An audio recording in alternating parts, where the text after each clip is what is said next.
No evidence runs are something that I get asked about quite frequently, so I thought I'd make a little video just going over some tips and tricks and pointers on how to identify the ghost without any evidence. First things first, finding the ghost room.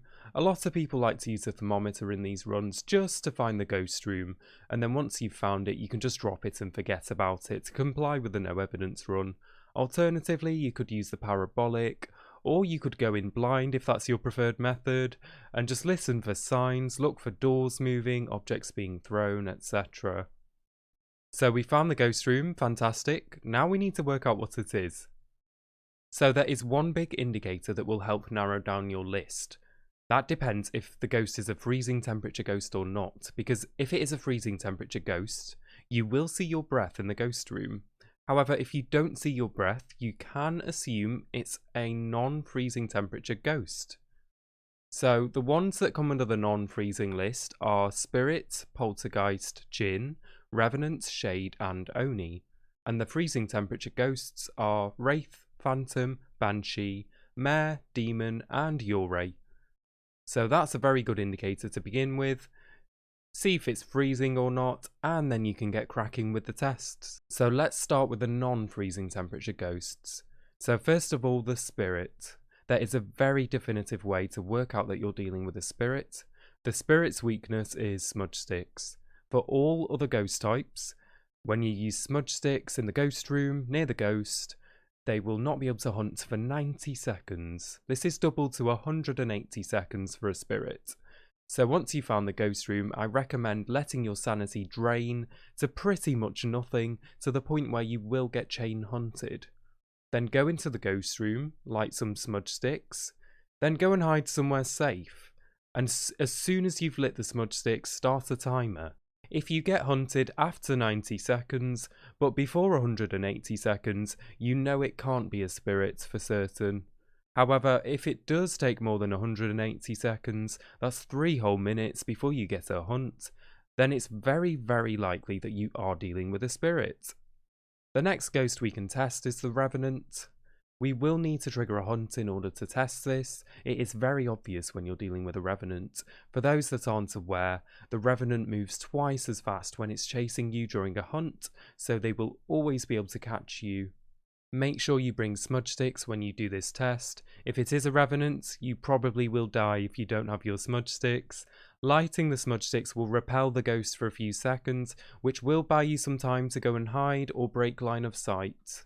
This can be a bit trickier to test on the smaller maps, as the Revenant can catch up to you a bit faster because there's not many long corridors. This is much easier to test on the larger maps such as Asylum, High School, Prison.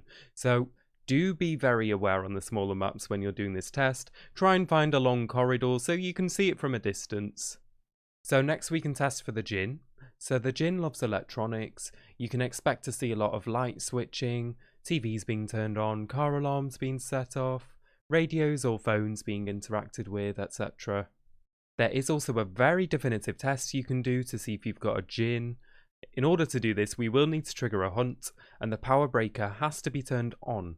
So when the power breaker is turned on, and the Djinn is more than 4 meters away from you, the Djinn will travel twice as fast. However, when it does get within 4 meters of you, it will slow back down to the normal ghost speed, meaning that you can still outrun it. So it can be a bit unnerving at first seeing it moving so fast, but then if you do see it slowing down, you do know for certain that you're dealing with a Djinn. Just try and survive the hunt. So now we're on to the Poltergeist. There aren't any definitive tests you can do for the Poltergeist, but their behaviour is quite unique. If the Poltergeist ghost room is a room with lots of items, expect them to be moved a lot, expect frequent interactions with phones, doors, light switches, stuff like that. However, do be careful not to confuse it with a Djinn. Do make sure you rule out a Djinn first using the speed test that I just mentioned. And if the room is quite an empty room with not many items, and you have noticed that the ghost is quite shy, that is also another indicator that you're dealing with a poltergeist. Poltergeists are very ineffective in rooms that are quite empty.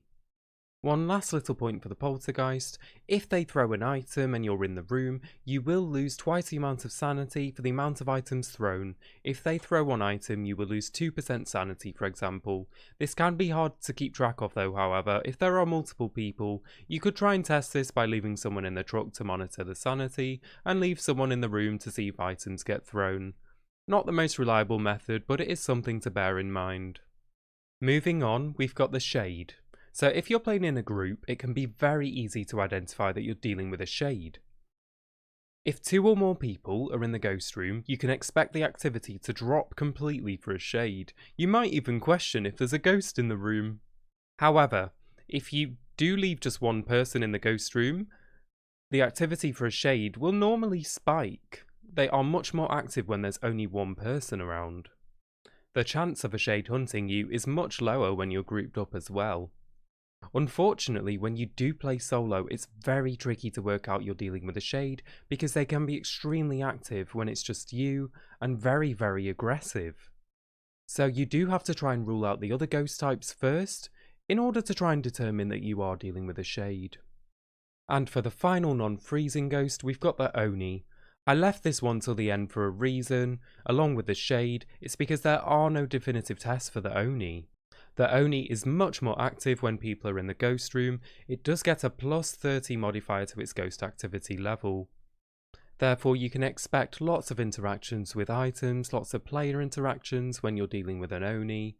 Try and rule out the more obvious ghost types first. If you're in a group, try and rule out a shade. The issue is when you're playing solo, because shades and Onis can be very, very, very active when you're in the ghost room, so it can often be a coin toss. So that's all of the 6 ghosts that are non-freezing ghosts. However, if you are in the ghost room and you do notice your breath, then you can assume that you're dealing with a freezing ghost. The first of the freezing ghosts is the Phantom. The Phantom is very easy to identify without evidence. If you do manage to take a photo of the Phantom, not during a hunt, it will disappear instantly.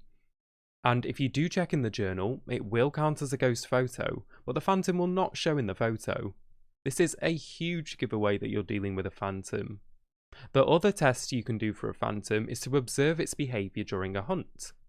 Normally, all other ghost types will appear very frequently during hunts, between 0.3 and 1 second. However, the Phantom appears less during a hunt. The Phantom appears between 1 and 2 seconds, meaning they are much harder to keep track of during hunts. Between the photo camera and the observations during a hunt, it's quite easy to see if you're dealing with a Phantom. The next freezing ghost we can try and identify is the Yurei. So the Yurei passively drains your sanity quite a bit faster than the other ghost types, so it can be quite easy to rule out or identify a Yurei. The sanity drain does depend on the map, but in general, when you're on professional, for all other ghost types, you can expect your sanity to drain in the dark around 7% a minute. This is doubled for a Yurei, so if you sit in the dark with the lights off, you can expect a sanity drop of around maybe 14% a minute as an approximation. If you do this test and you do notice your sanity is dropping at an unusually fast rate, then it's quite likely that you are dealing with a Yurei. The next freezing ghost we can test is the Wraith. There is actually a very good test you can do for a Wraith. So if the Wraith disturbs a salt pile, if it's working as intended, the Wraith should not leave any footprints. So use UV light, use glow sticks. As soon as the salt piles have been disturbed, have a look for footprints. If you don't see any, you can assume you're dealing with a Wraith. As the Wraith's weakness is salt, salt also makes the Wraith much more active. If you do notice a big spike in activity after it's stepped in the salt, that is also another indicator that you're dealing with a Wraith. They should also act similar to smudge sticks. They should delay a hunt for the Wraith, so you can expect not to get hunted for a short while after it walks in salt. Do bear in mind that Wraiths are supposed to be able to see through doors, lockers and closets, so if you're not yet sure if you're dealing with a Wraith, do be careful where you hide during a hunt. Next we have the Mare. So there aren't any definitive tests for the Mare, but they do behave in a particular way. So the Mare loves the darkness. They have an increased chance to hunt you in the dark. Conversely, they have less chance to hunt you when you're in the light. Mares therefore have a tendency to turn off the lights quite frequently. They also turn off the power breaker much more frequently than other ghost types. If you are noticing the lights are being turned off quite frequently, if you are noticing the power breakers going off a lot, even though you've not left many lights on, you may suspect you're dealing with a mare. Just try and rule out some of the more obvious ghost types first. Next up, we've got the Banshee. There is one big giveaway for the Banshee, if you're lucky, or unlucky depending on your point of view. The Banshee ignores the normal sanity hunting rules, so normally with other ghost types you might not expect hunts until you start to hit around 50% sanity or lower as an approximation. For the Banshee, however, they can attack you regardless of your sanity. I have had a mission where I've been attacked within about 30 seconds of entering the building. If you are noticing very early hunts when your sanity is very high, then it's very likely you're dealing with a Banshee. Once you've ruled out some of the more obvious ghost types, try and keep your sanity topped up high and see if you get those early hunts. Finally, we've got the Demon. There is one test you can do for the Demon, but it depends on your luck, because you do need a Ouija board and they don't spawn very often. Normally, for all of the other ghost types, if you ask a successful question on the Ouija board, your sanity will drain between 5 and 10%. However, for a Demon, if it successfully answers your Ouija board question, you will lose no sanity at all. So if you do suspect you might be dealing with a Demon and you are lucky to find a Ouija board, monitor your sanity before and after a successful question. If there is no Ouija board, it might be a bit more tricky to identify a Demon. They do have a plus 15 modifier to their hunting chance at all times, so if you're lucky you may notice slightly earlier hunts or slightly more frequent hunts. However, when your sanity drops too much, any ghost will hunt you frequently regardless of if it's a Demon or not, so you do need to be careful. Do try and rule out the other more obvious ghost types first using the tests I mentioned, and then maybe you could contemplate if it's a Demon or not later. So that's my tips and tricks for all 12 ghost types when doing a no evidence challenge run. So to summarise, first step, you've got to find the ghost room using your preferred method. Secondly, hang around the ghost room for a couple of minutes, see if you can see your breath or not. This will indicate if it's a freezing temperature ghost or not, which will half your list.